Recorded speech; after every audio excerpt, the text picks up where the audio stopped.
particularly interesting time, the timing of this conference.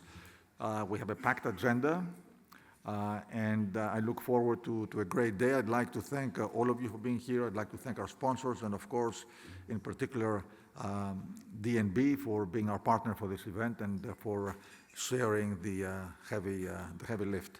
And I'd like to ask Jim to take over. And being the chairman of the conference, he can kick off the conference. Jim, thank you again to you and your team for this. We've been doing this together, I don't know for how many years. We don't need to count. No, it's got to be a decade. Thank you. Good morning.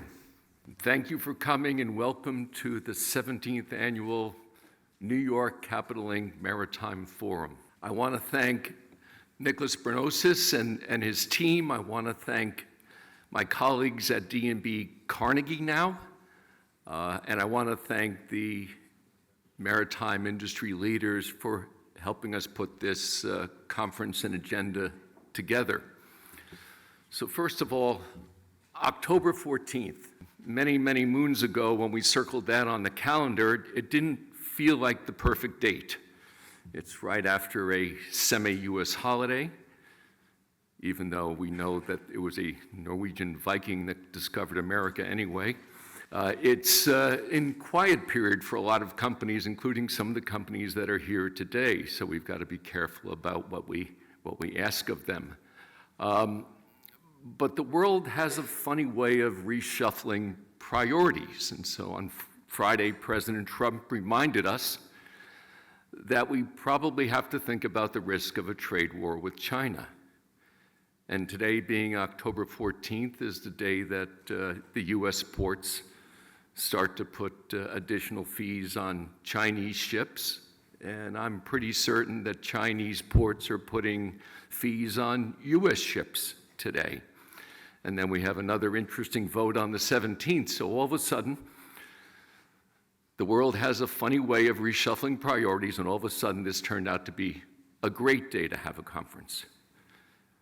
The shipping industry has shown great discipline in the last few years. They've kept modest leverage levels. They've taken advantage of these historic tight credit spreads between high yield and US Treasuries.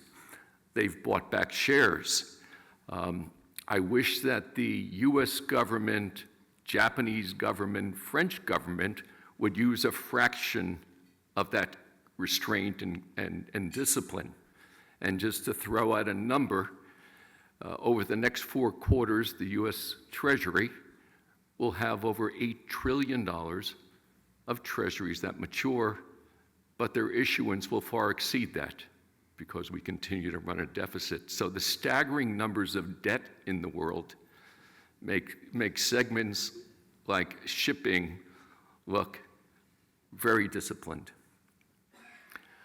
I also want to thank all of the companies that have chosen DNB Carnegie for their capital markets needs, whether issuing bonds, issuing stock, or buying back shares. We thank you for your support. And we hope that today is informative and productive. So I'll introduce our next speaker. So Jürgen Lien has been with DNB since 2016. He's been our head of shipping research since 2020. And so I asked AI this morning, I said, should people listen to him?